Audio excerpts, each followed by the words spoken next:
In this video, I'm going to teach you how to install Copilot in PowerPoint so you can start creating AI-powered presentations in seconds. Copilot helps speed up your workflow and adds creative structure with just a few clicks. Let's get started. First, go to Google and search Microsoft Copilot PowerPoint. This is the quickest way to find the official Microsoft page.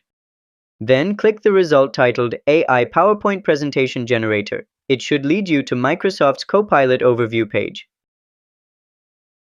Next, click Explore Copilot. This will show you the features and guide you through how it works with PowerPoint.